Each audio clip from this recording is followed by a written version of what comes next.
saddexdan arrimood haddaad ilaalisaan ajir cimro iyo xaj iyo sadaqa ayaad ku heli doontaan insha allah. ajirkan wuxuu yahay ama acmaashaan lagaaga baahan yahay waa saddex arrimood maalin walba samaysaan.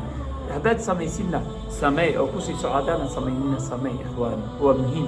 nabiga sala allahu calayhi wasalam wuxuu noo tilmaamay qofkii saddexdan arrimood ilaaliya salaada marka uu ka baxo inuu nabiga sala allahu calayhi wasalam wuxuu tilmaamay inuu qofkaas la yahay qof soo cimraystay, xaj soo gutay, waxna sadaqaystay.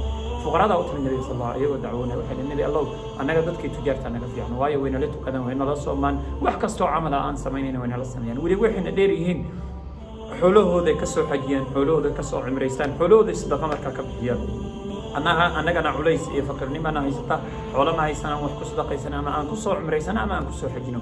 nabi allah maxaan samaynaa? markaasaa nabigu wuxuu yidhi war ma idiin sheegaa buu yidhi camal haddii aad samaysaan aad kaga hormari kartaan dadkaas oo dhan. markaasaa waxay dhaheen nabi allah haa noo sheeg.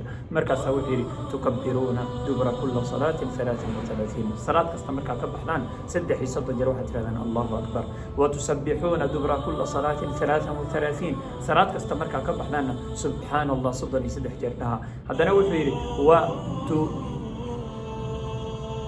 وتحمدون دبر كل صلاة 33 مركا صلاة كستا كبحنا سدحي صدن جرب ضرونيسان الحمد لله.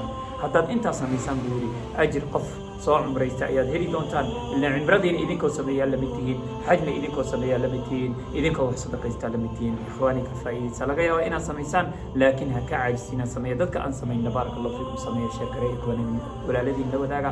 wassalaamu calaykum waraxmatullaahi wabarakaatu.